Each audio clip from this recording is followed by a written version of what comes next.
بعض لوگ تو کہتے ہیں، بعض لوگ کیا علماء کہتے ہیں کہ قبر بلکہ اتنی اونچی ہونی چاہیے، اہل سنت و جماعت کا یہ نظریہ ہے کہ انسان قبر کے اندر کھڑا ہو سکے، کہ جب رسول پاک صلی اللہ علیہ وآلہ وسلم تشریف لائیں تو آدمی کھڑا ہو کے پاک محمد پر درود و سلام پڑھتا ہے۔ جب قبر کے اندر جگہ نہیں ہوگی تو انسان کھڑا کیسے ہوگا؟ صاحب ذرا ادب تو ہے نا، ادب یہی ہے کہ جب پاک محبوب تشریف لائیں تو آدمی کھڑا ہو کے آپ کے قدموں میں گر جائے۔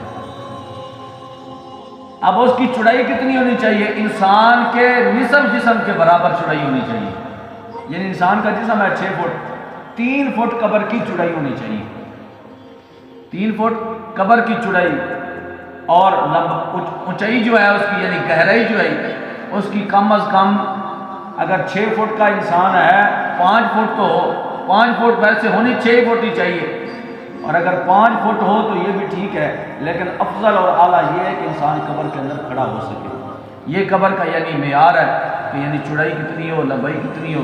آپ لوگ اب دیکھ لینا جب بھی کہیں قبر بنے تو اس کے اندر کیا حالات ہوتے ہیں، آدمی وہاں پر اٹھ کر بیٹھ بھی نہیں سکتا، بلکہ پاسا بھی نہیں لے سکتا، سائڈ بھی نہیں چینج کر سکتا۔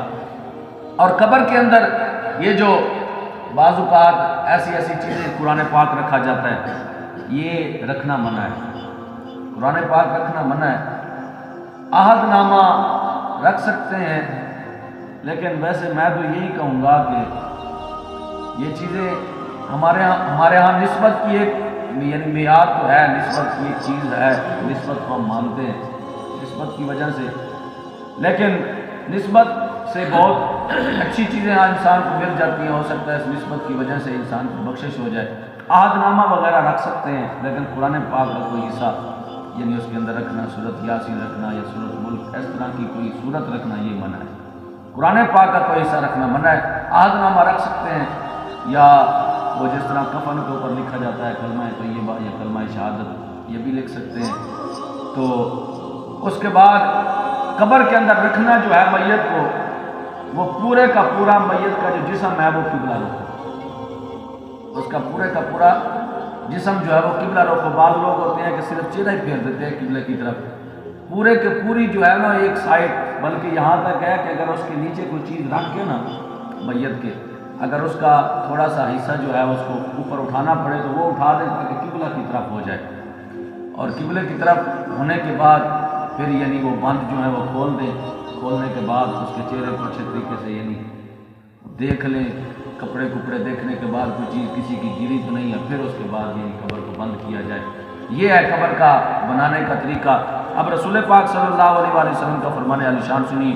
میرے آقا مولا صلی اللہ علیہ وآلہ وسلم نے فرمایا، حضرت ابو ہریرہ رضی اللہ تعالیٰ عنہ سے روایت ہے، پاک محبوب صلی اللہ علیہ وآلہ وسلم نے فرمایا، کسی قبر پر بیٹھنے سے یہ بہتر ہے، کسی قبر پر بیٹھنے سے یہ بہتر ہے کہ آدمی کسی انگارے پر بیٹھ جائے۔